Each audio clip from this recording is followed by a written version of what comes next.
and just go through some, let's see, well, let me, yeah, there we go. Just some room details. Like Brian already said this, just use the chat function if you don't mind, and Shannon will kind of corral all the questions and try to get us through the questions quickly. If you can't chat for some reason, raise your hand and then we'll call on you. At the end of the session, we're going to move so you can stay here, and hopefully that'll be a little smoother than our initial. I wanted to just frame it up a little bit and talk about what are we talking about in terms of housing, because people often think about what they know.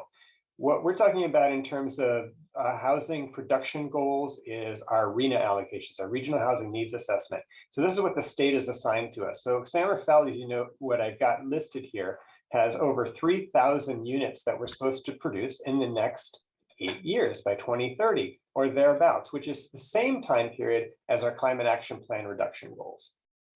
So what does that mean? These are the different types of housing. I mean, there are other types of housing as well. These are the main types, right? We've got single family homes, which most people think of, multifamily, which is apartment complexes, which people think of as well, and then the accessory dwelling units, those in-law units, or sometimes they're actually built inside the home or as an addition to the home. But what are we talking in terms of order of magnitude? We get maybe 4 up to 8 new homes built a year, max. So it's very little. When we're talking new construction, which is mainly what we're talking about when we talk about housing production, right? It's very little. Meanwhile, we just approved 191 units of multifamily housing in San Rafael, and we got 200 to 300 more in the next 2 to 3 years as well coming online. So that's a significant chunk. So when we're talking about new housing production, often that's what we're talking about. And then ADUs fluctuate from year to year. We're, I think last time we looked, it was about 27 in the past year or two that we had, but just over 20 a year roughly is what we're talking about. So in terms of impacts, I just wanted you to keep in mind that that's what we're thinking about. And there's a ton of incentives out there, especially for multifamily housing right now, so much so that they're being oversold. And then some other issues to consider. If you own the property, you get a ROI for having more expensive installs. If you don't get that ROI. There's different types of ADUs. There's the issue of energy load to buildings and transfer capacity in neighborhoods. What do we do in terms of exceptions? Missy addressed that a little bit. Also, the more restrictions we put on people or more permit issues, sometimes we have more permit avoidance and we don't even get the benefits. And then there's the whole idea of you pass a code, but the implementation of it is really important too. So I wanted to just kick it off with just asking a couple of quick questions and see if Marianne and Misty want to take a crack at them or not, and then we can open it up for comments. But it's basically the question we're holding. Is energy efficiency or electrification, our REACH code proposals, are those in conflict with our housing production goals? What have you seen in other jurisdictions? Has it had any impact on the development of new housing, especially affordable or moderate income housing? So I don't know, Marianne, if you want to start and then pass it over to Misty, would that be okay? Sure. So EAH is an affordable housing developer. We're based in Marin County in San Rafael, but we serve households throughout California and Hawaii. So we serve about 25,000 residents. And, you know, there is a conflict between the state's decarbonization goals and the state's housing goals. However, recently there have been more thought about how goals interact. For affordable housing, it's been an additional cost burden over the past decade to do decarbonization measures, although pricing for net neutral buildings has come down. You know, we're being asked to better perform to be competitive for state funding, but also being penalized for the higher price tag of development. And ultimately, decarbonization is a good thing, and if it's well done, it could provide operational efficiencies. But importantly, we don't want to tie the hands of developers with overly prescriptive requirements that hinder our ability to move forward housing production, given our housing crisis. Thank you. Thank you. I agree with you, Marianne. I think there is some conflict in between the goals, but there's also some synergies in there. And so I think there are just so many moving pieces right now. And as we begin to get the infrastructure to support more and more electrification, I think that those goals will start converging much more closely. we've identified a lot of things. There's been a few cities that have been out front, and they've identified several issues. And we learned over the past code cycle. I watched as the ordinances evolved, and everybody learned changing the exceptions and kind of refining the language a little bit to make it easier, and acknowledging some of the challenges that we discovered. As we're moving forward, I think we can start making those converge and do both better than we have, hopefully. Thank you. Shannon, are there any comments or questions in the chat? Not yet that I see.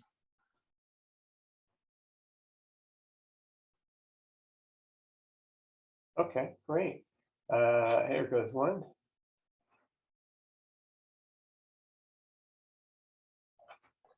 In some cases, that is true. Our cost effectiveness has shown that in especially in single family homes, and especially when there isn't infrastructure in place, Fred, when you have to install all that gas infrastructure to the homes or to the development, there's a lot of savings there. And so it depends on the situation. And Marianne, I'll let you speak to those situations where it's not. Well, I would just like to say, a lot of times affordable housing is required to meet specific sustainability standards. Sometimes we're adopting new technologies prior to other sectors of housing. So we're kind of like the guinea pigs, since, the state is also providing, financing for our properties. But, adopting these types of technologies, increases complexity and the cost of technologies.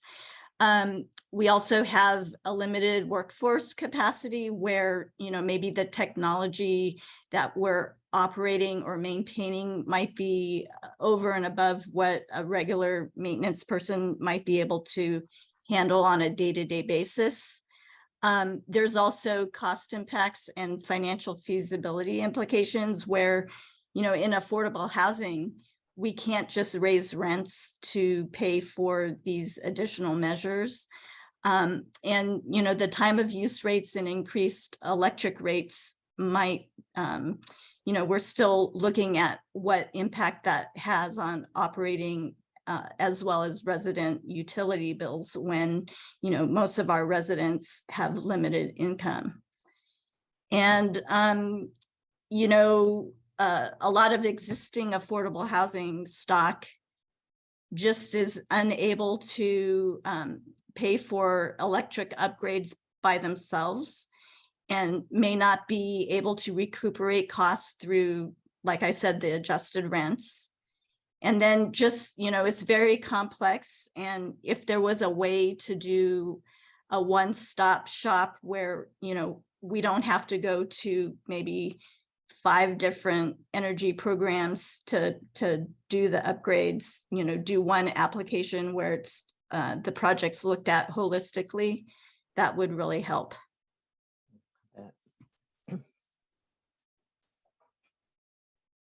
Great. Let's see. I would think that not installing gas infrastructure in new housing developments would be more than offset the higher cost of heat pump appliances. Is that true? We have seen that, yes. We believe that to be true. What we're seeing is, and that is if you have to install that gas infrastructure. If the gas infrastructure is on site, the equation changes a little bit. But yes, there is quite a substantial savings from not having to install that infrastructure, especially in single family homes we're seeing. Great. And can you explain the difference in new construction costs between mixed fuel and all electric? Okay, I think you hit the 2 main pieces, Robert. When you asked your question, there's the kind of the infrastructure to get gas to the site. And then there are the appliances and the infrastructure within the home and at the site. And those are the kind of the main components between the two.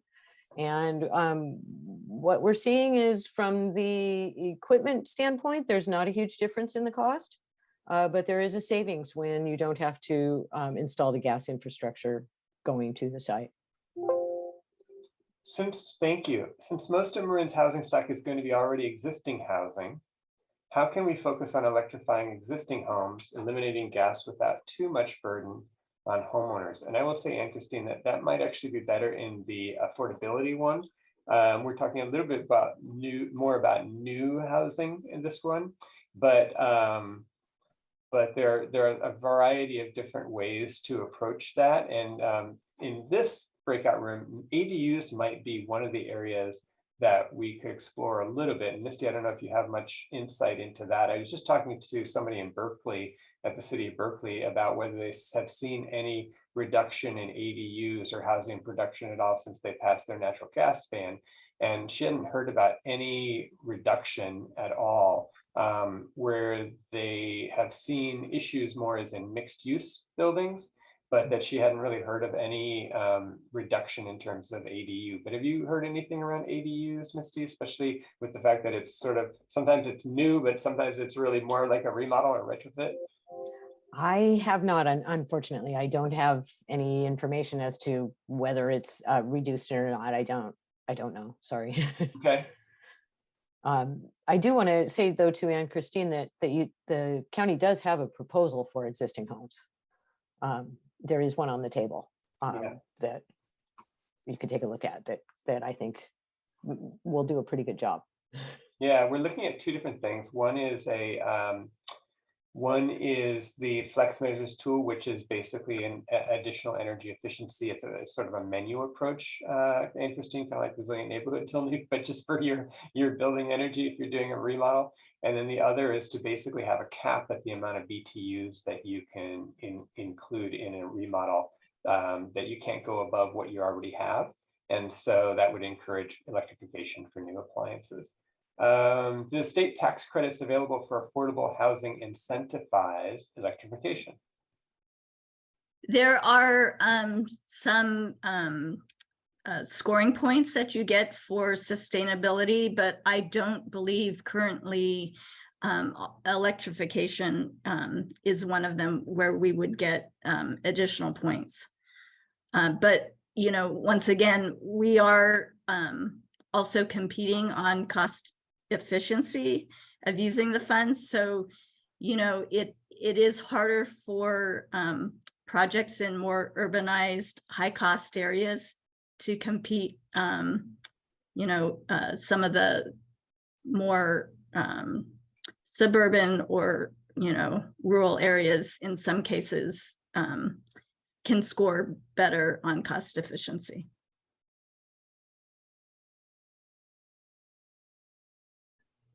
Yeah, do we have any questions for our panelists or for me?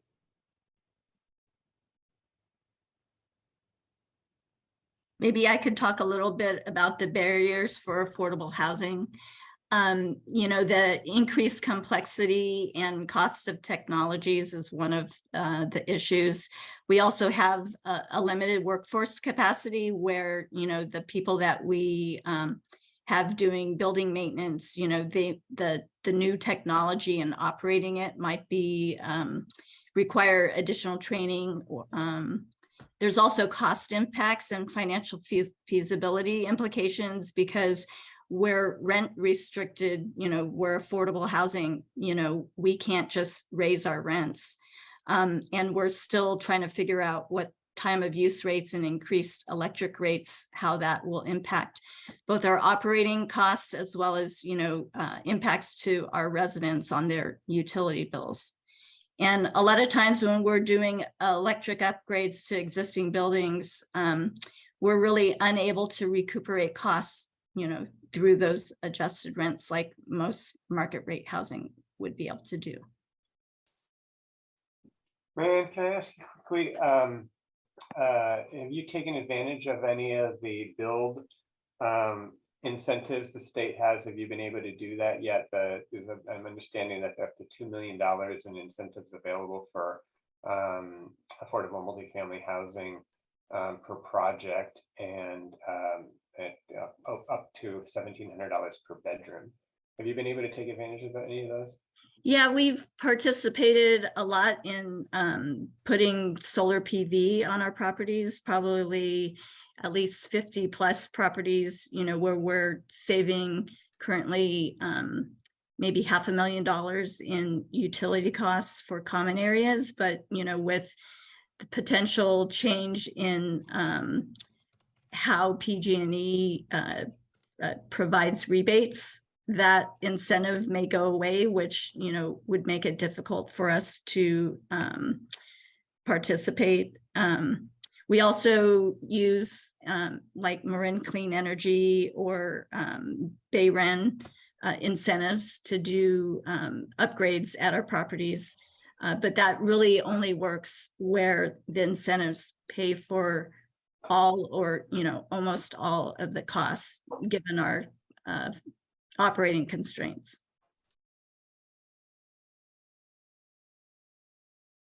Great. All right, let's take some questions here. Thank you both. Let's see. Is this for us? Polly, the mining in the Congo is undergoing transformation. Corey, that was a bit of a discussion about the source materials for batteries and stuff like that. Oh, gotcha.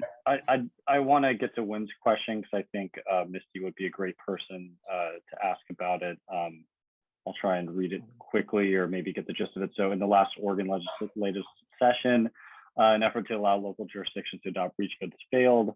There was massive opposition from construction and the construction trade unions. Did these issues arise in California? How were they addressed? I have not seen any specific data on this, but I have not heard of any labor shortages or higher housing costs from any jurisdictions at this time. There are concerns about having a mix of local codes, though. The concerns that we hear more about are around market confusion and people not being, having to deal with different rules in different jurisdictions. That actually occurs in other areas as well. So it's not unheard of, but we do try to keep things as consistent as possible in order to try to keep that minimized as much as possible. And it looks like the breakout room came up. Looks like we're closing in a minute, so I'll be quiet from there. I haven't seen those things emerge, those types of concerns. I have not seen that. We've actually had an opportunity to get more people trained in the new technologies. So it's creating some jobs.